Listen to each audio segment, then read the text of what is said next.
we're back for part 2 of our Lee's Guide for Beginners opening series here. And for the next opening, we are going to talk about the double corner. And the double corner is really just 914. That's what starts the double corner. Lee's Guide gives 2218 as the best response, which it is. And then followed up by 59 is the typical opening sequence for the double corner. So again, this is a pretty historic opening. 914 is probably second in strength to 1115. I know I like it a lot playing Go As You Please. What's your take on this, Alex? Yeah, I like it a lot on Go As You Please too. I kind of learned mainly off of a good friend of mine named Chuck Freeman, and I know you know him as well. A good friend of yours as well too. He's the one that really showed me how to play this to its maximum strength and how to win a lot of these games and Go As You Please. And ever since then, I've just followed in his footsteps, really. Yeah, I mean, there's a lot of possibilities here. I know that 25-22 is a good response. After that, 24-20, 24-19. You can get even a little deceptive with 26-22. When you play, when Chuck kind of taught you through this opening, are you finding that wins are coming from both sides, or are there more wins from the first side? I find wins from both sides because my best move, if I'm a wide, I always win 24-20, and he'd always go 11-16, and we'd usually play off that, and I'd win a good amount with the wide side. And then on the red side, I would actually, when people go 25-22 mainly, I go 11-15 and just kind of play more of a, I wouldn't say more of a Dyke game, but just it's kind of what it is. But yeah, well, even that transitions into a 3-move opening. That's you can actually play into it from a 3-move opening. So yeah, I mean that's a pretty tricky line. I don't know if I'd recommend that line to beginners. But no. No, you have to study on that. Yeah, and again, I always try to stay away from the general 11-15 lines just because, there's so much information out there. So when I play online, I will usually stick with the 9-14, this double corner opening. So I think it's good for beginners. Do you agree, or do you think maybe more for the intermediate player? It depends what you want to follow it up as. If you want to play more of a simple line, like if you want to just go like 1 to 5 instead of like me going 11-15, like I'd say that's more beginner stuff. But if you want to try like any creative stuff off of it, I think it'd be intermediate. It'd be, because you don't want to give yourself a weak formation if you don't know where you're going. But I'd say it's more of a beginner based off of how you want to play it, because you don't want to. Are you trying to win, or are you trying to just draw it? That'd be really the better thing for it. Yeah, that's a great point you bring up. If you're just looking for, a nice, good draw, you can play this opening solid standard without any tricks, without really getting into the weeds. Right. And I've done that a number of times, and even when I was playing in the U.S. Championship years ago, or U.S. Junior Championship years ago. So yeah, I agree. If you want to get more into the woods and really kind of take your opponent out of what they know, I'd say leave that to more intermediate class and even expert class players. But for playing this line straight through, I think beginner is always it. I agree with your assessment there. Right. Absolutely. Okay, next up, we have the Douglas opening, and the Douglas is 11-15, 22-17, 8-11, 17-13, 4-8, and then 25-22 is the Lee's Guide continuation. But I know this opening more or less transitions into the old 14th opening, which we'll get into. I'll say old 14. Yeah. But yeah, I don't. I think Ron King has maybe played this on some occasions in the past. I don't know how seriously this opening is being played at any level of checkers. Alex, what's your thought? I normally don't see this a lot, that's for sure. I maybe played it a couple of times in 3-move with the white side, but I mean, I've never played this way with red at all. It's just, I wouldn't say it's. In my opinion, I think it's just a weird formation for red. I like it's. I don't know how else to put it in. It's just a weird way of playing it, I guess you would say. Yeah, I mean, you have two flanking moves to go off to the side. So the 22-17, 17-13, and then the natural buildup.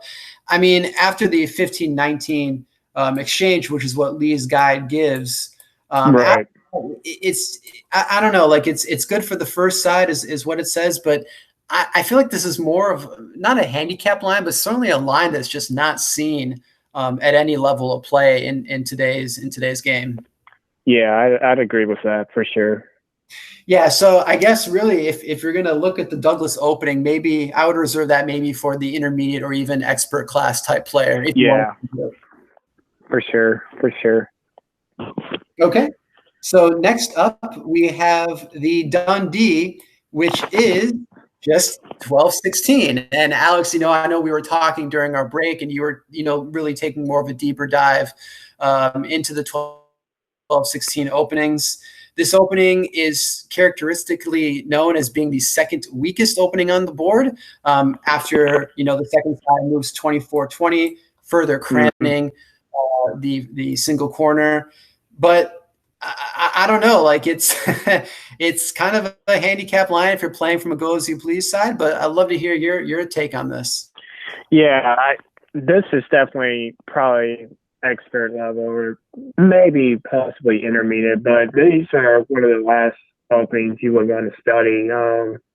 It is considerably weak for red after 24-20 white.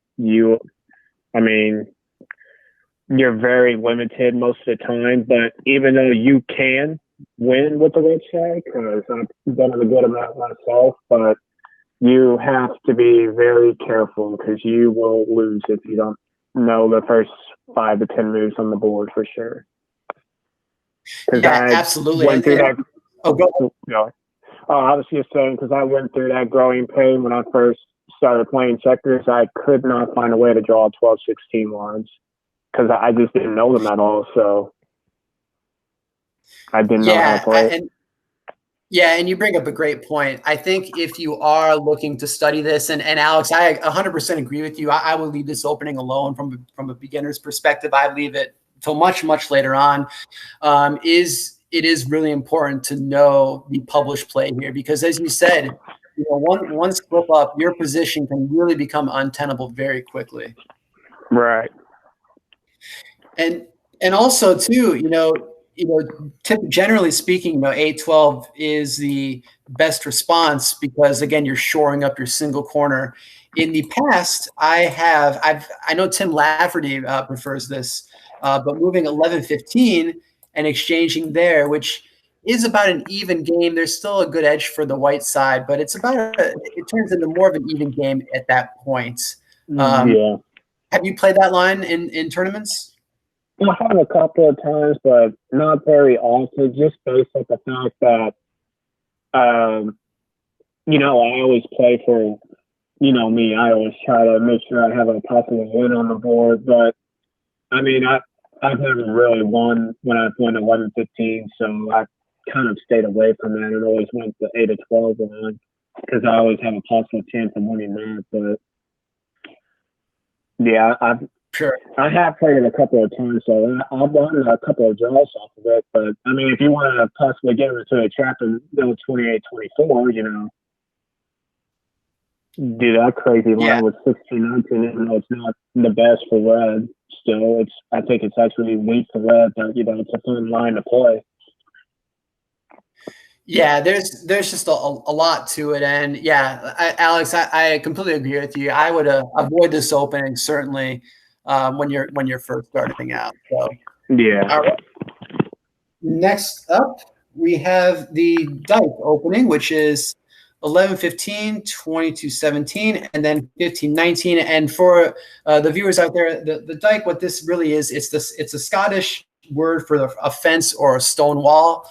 And you can see kind of the developing position here where the first side cements a piece on that key center 19 square, and really kind of building that formation from there. I talk about this opening at length in a number of videos. I think it's one of those, again, essential openings for beginners to learn. And I think there's equal wins from both sides. But Alex, I'd love to hear your history on this opening. I would definitely agree with that. It's very even for both sides. And it's just a standard opening line, and it's probably one of the best openings you can learn as a beginner. It's a good, solid Dyke formation game, and a lot of play on it as well. I mean, there's not too many ways you can lose this game, but there definitely are ways to lose. So be mindful of that. Don't play too aggressive. But yeah, this is a very solid opening for both sides. Yeah, I agree. And I think that's another reason. I mean, as you mentioned, of course, there are ways to lose this opening, but it's been beaten down so much into the ground over the last 100 years plus. And I think I think we do see this played at the highest level because it is such a solid opening and such a strong response to the 22-17 reply from the second side. So yeah, I agree 100%. Learn this opening for sure as a beginner. All right. Okay, so next up we have, and talk about week openings here, Alex. We have the Edinburgh, which is just characteristically 9-13, and that is the name of the Edinburgh opening. It's the weakest move to start. Alex, I'm going to guess you're going to say avoid this at all costs. Oh, absolutely. Expert on this for sure. This is, you only want to play 9-13. Well, I would say you don't even want to play 9-13, but usually the only time you see 9-13 games is when it's a force 3 move type of opening. You rarely see people play go as you please 9-13 because it's just such a weak move to play. Yeah, I agree. I think the only time you really look at 9-13 is when you're starting to get into 3-move play. Certainly that's when I started looking at it. I did look at, when I was starting, just out of curiosity, some of the best replies. And of course you have 22-18, and then Lee's guide gives the 10-15, which I guess probably theoretically is the best reply. But yeah, Alex, I'm with you. This opening should be absolutely avoided in this book. I definitely agree. So we'll put that to the expert class. Okay. Next up, we have the Fife, Alex, and the Fife is 11-15, 23-19, 9-14, 22-17, and then 5-9. Typically, you will see here either 26-23 or 17-13, inviting the gambit line at 14-18, which is very strong for the first side, despite being a piece down. I'm gonna take a guess here, Alex, and say you probably really like this opening. Yeah, I do. I really do. It's I usually always go 26-23 with white, and and that's what everybody else plays too, is 20, or I wouldn't say everybody else, but a lot of people play 26-23. And then, but the thing I always do is, I'm sure you know something about this, is instead of playing 1-5 or either 7-11 or 9-13 afterwards, I always go 15-18 because and play the Lafferty version of this, and I've always just picked up on that, and I like it a lot. It's a very creative way of playing this, and I've gotten a good amount of wins off of it. Yeah, I can believe that for sure. You can really get your opponent into the weeds, and I'm highlighting the 15-18 move that you mentioned. I mean, that's a very aggressive move, and yeah, you can if the second side isn't careful, they can get themselves in a lot of trouble here. Absolutely. Yeah, so I think this opening is very strong for the first side, really for that reason, because you can be very creative. How would you rank this opening though? Would you recommend this for beginners? I'd probably go intermediate, just based off the fact that red like has so much available to them, and like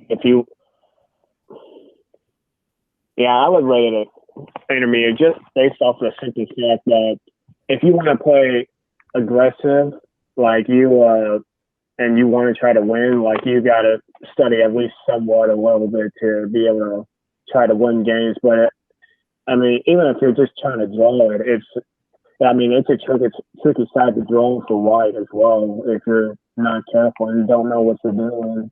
So I would go with the intermediate side on this one. Yeah, I agree 100% with you. It's funny though, when I was playing online, when I first started playing, for some reason my opponents love the fife. So I was kind of forced to at least learn it and get better at it. But if I had a choice, I probably would not. It wouldn't be the first opening I would turn to in Lee's Guide for sure. No, same here. Same here.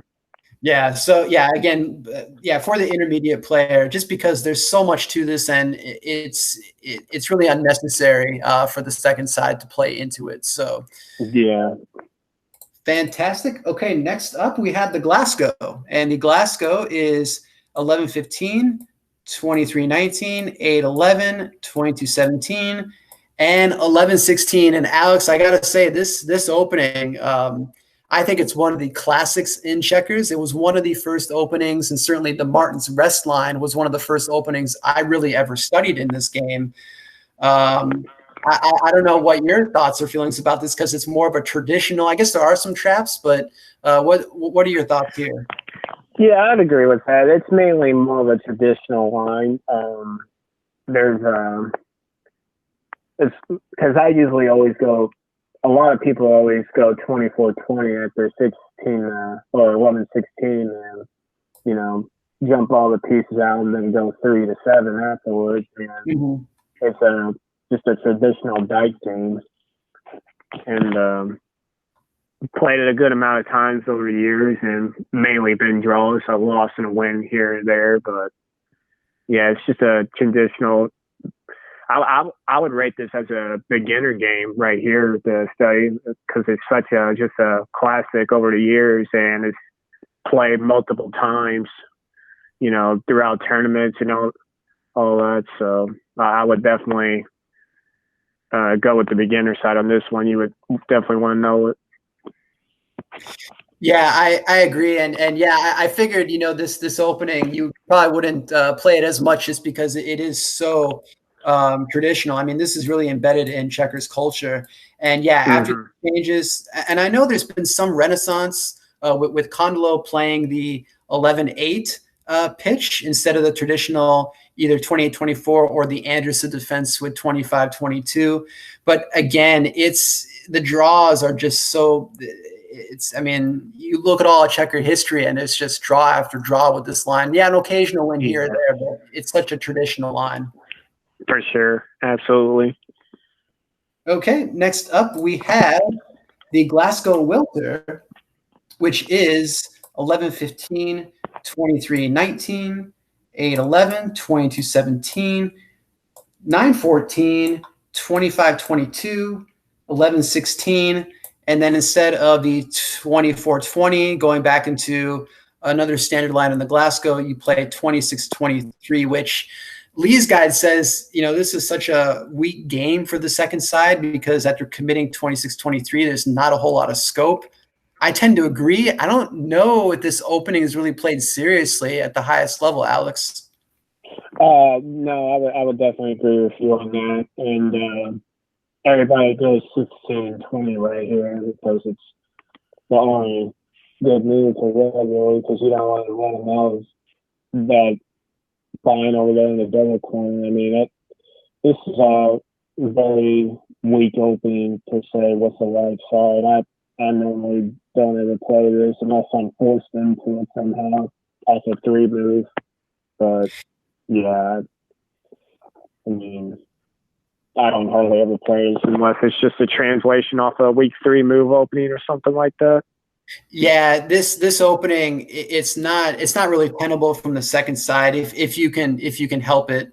I mean, certainly it's drawable, but it's just I would avoid this as a beginner, and really only I might even call this really an expert class opening, just because it's so unnecessary. Yeah, I think I would too, because you definitely don't want to play this with another level. There's just no point in it, because once I get into that formation, I mean, I've rarely have won with the white side. I mean, it's just nearly impossible to win with the white side, so I never play it. Yeah, I agree. There's nothing much for the second side here. So, okay, very good. Next up, we have the Kelso opening, and the Kelso is just defined as 10-15.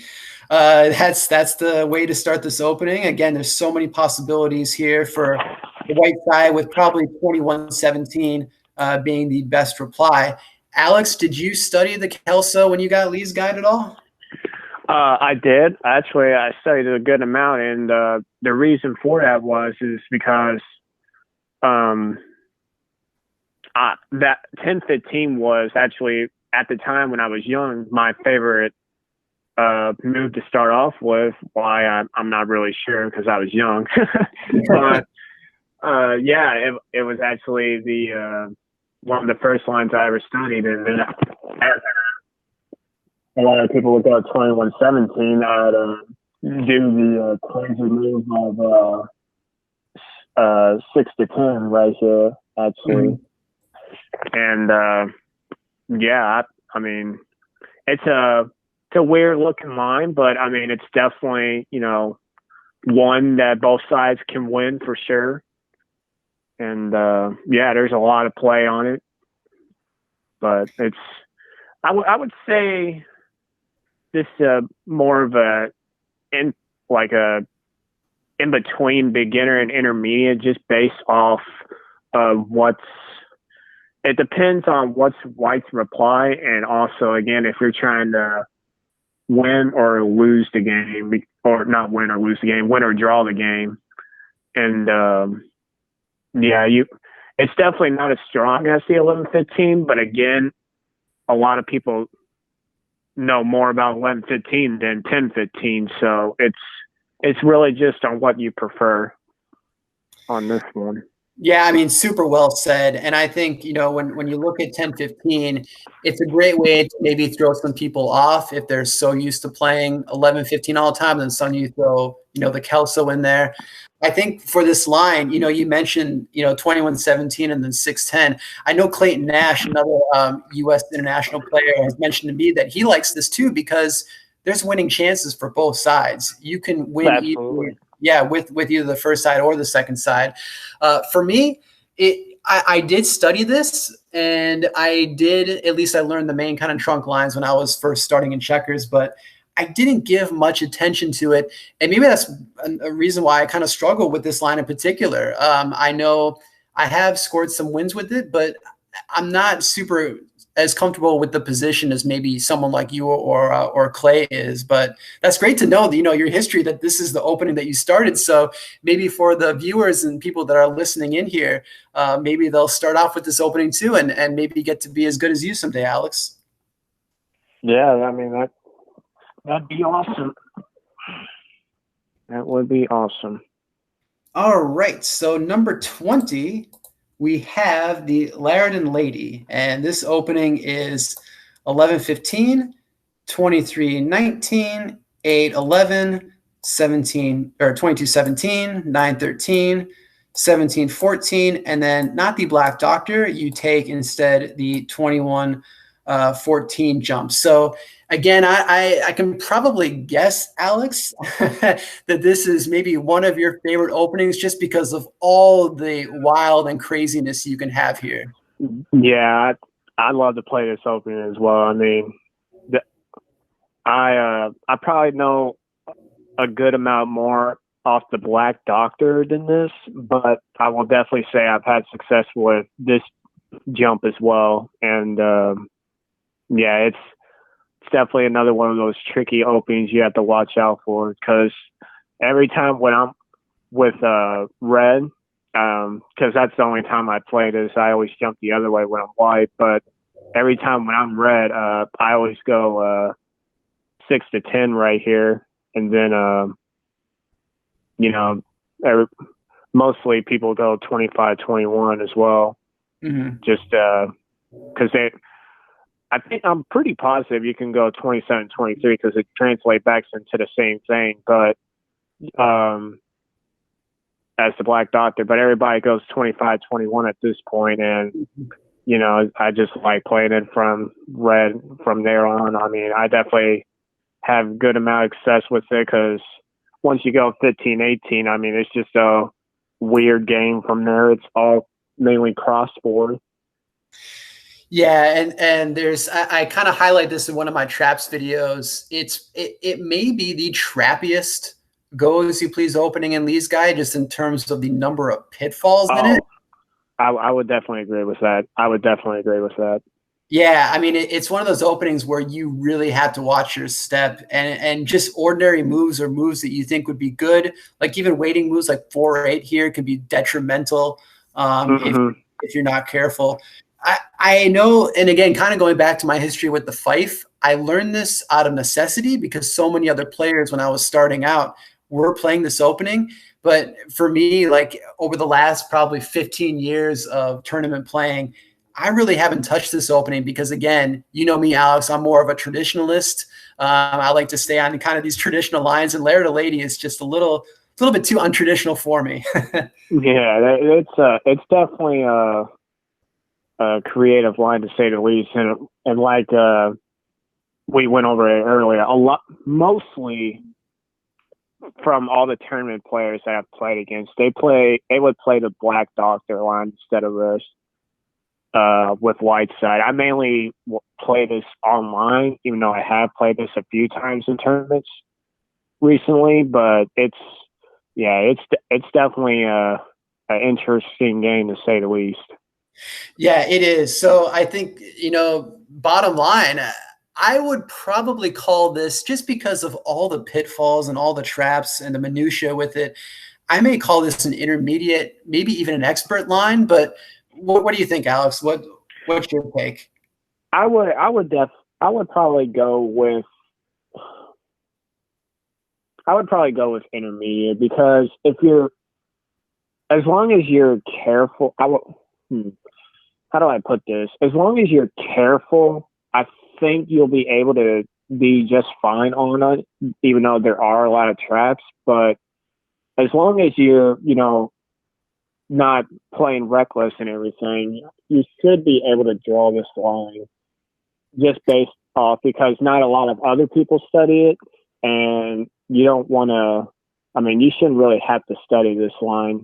It's mainly more about traps than it is knowing published play, because once you go 15-18, at some point, it's all a cross-board from there. Because no one would ever study this at all.